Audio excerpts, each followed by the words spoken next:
Dear students अस्सलाम वालेकुम वरहमतुल्लाहि वबरकातुहू। ये क्लास 7th का सब्जेक्ट साइंस है और इसे जो आज हम इसका टॉपिक जो पढ़ रहे हैं वो है मोशन एंड टाइम। तो इसका ये चैप्टर है, चैप्टर का नाम है मोशन एंड टाइम और इसका जो टॉपिक आज हमें पढ़ना है वो है टाइप्स ऑफ मोशन। तो मैंने पहले ही आपको समझाया व्हाट इज़ मोशन। मोशन क्या है? मोशन का मतलब है जब कोई ऑब्जेक्ट मूवमेंट शो करता है या अपनी पोजीशन चेंज करता है तो उसको हम कहते हैं कि ये मोशन में है। तो मैंने वो पहले ही आपको बताया। तो आज इसके टाइप्स पढ़ने हैं हमें। टाइप्स क्या क्या है, अलग अलग टाइप्स क्या, यानी अलग अलग किस्मन मोशन क्या है। तो पहला टाइप जो इसका है वो है लीनियर और स्ट्रेट मोशन। लीनियर और स्ट्रेट मोशन का क्या मतलब है? इसका मतलब है कि अगर कोई चीज़ या अगर कोई ऑब्जेक्ट ट्रैवल करता है इन ए स्ट्रेट लाइन, यानी स्ट्रेट पाथ पे अगर ये ट्रैवल करे तथ वन कि यह स्ट्रेट मोशन। ये ऑब्जेक्ट हसा हावन स्ट्रेट मोशन, यह स्ट्रेट मोशन मज वनकन।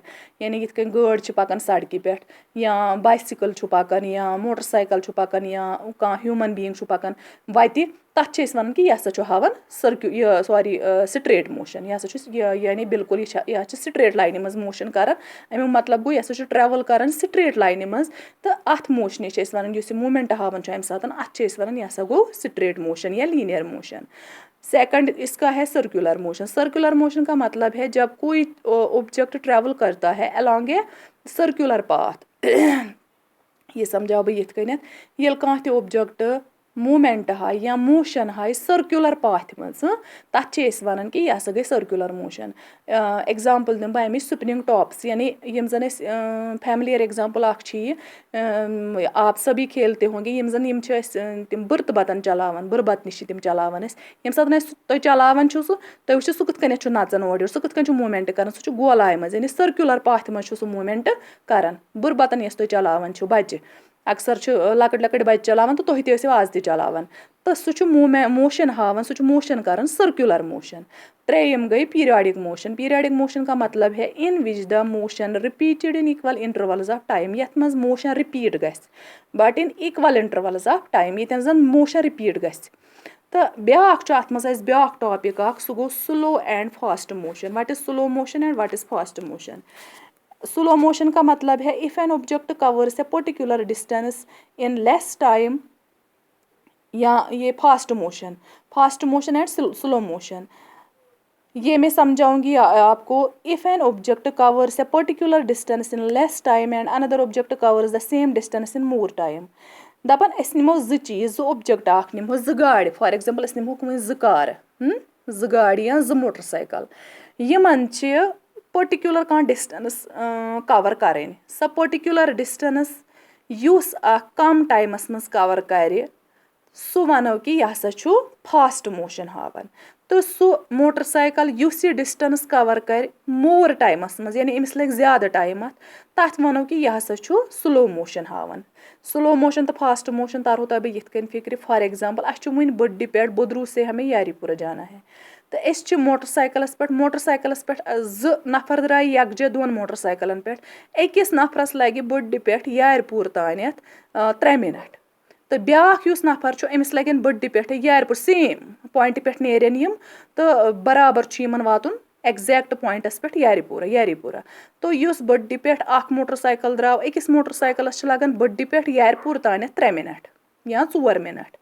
युस ब्याख तमिस लगन बड्डी पे यारपुर तानत 10 मिनट। अस वनो अतन यमिस 3 मिनट लग सह हसा हावन फास्ट मोशन। केज यमन कर डिस्टेंस हिशी यमन डिस्टेंस कवर करें तो मगर टाइम यमन लगन अलग अलग, यानी अकिस लगन ज्यादा टाइम अकिस लगन कम टाइम। यमिस ज्यादा टाइम लगन हिशी डिस्टेंस कवर करनस मज, for example 2 kilometre Yemen cover कर, 2 किलोमीटर अकिस लगन 5 मिनट बेस लगन 10 मिनट। तो यिथ कनित वनो यमिस 5 मिनट लगन सह हसा हावन फास्ट मोशन। तो यमिस 10 मिनट लगन हिशी डिस्टेंस कवर 2 किलोमीटर तानत यमिस वातनस तानत 10 मिनट लगन, तमिक मतलब गो सह हसा हावन स्लो मोशन। यिथ कन तरह तुह फिक्र। यानी बे कर बह repeat slow motion fast motion. यम अतन एग्जाम्पल दिन मोटरसाइकिल निमहोक यमन अके पॉइंट पे नेरुन, फॉर एग्जाम्पल बुदरू टू यारीपुरा।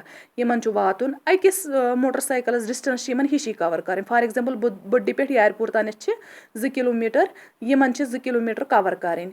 हिश डिस्टेंस कवर कर दोनवनी कर डिस्टेंस कवर 5 मिनटन मज ब्याक कर डिस्टेंस कवर 10 मिनटन मज ये यूसक डिस्टेंस कवर कर 5 मिनटन मज इसका मतलब है कि यह हसा हो फास्ट मोशन तो यूसक कि डिस्टेंस कवर कर 10 मिनटन मज अमुक मतलब गो कि अम हसा हो स्लो मोशन यिथ कन तरु तह फिक्र यानी if an object covers a particular distance in less time and another object covers the same distance in more time, the object which covers particular distance in less time is said to be fast and the object which covers the same distance in more time is said to be less. यानी ये ज़्यादा time लगे सो वनो कि सह slow पोकमुत तम slow motion होमज तो use जल्दी वाति अस वनो कि यह हसा होमज फास्ट मोशन तो ये अत मुतलिक यम टाइप्स ऑफ मोशन क्या गो तो ये स्लो एंड फास्ट मोशन क्या गो वन अत नो टॉपिक ब्याक सह गो स्पीड तो स्पीड के बारे में हम कल पढ़ेंगे।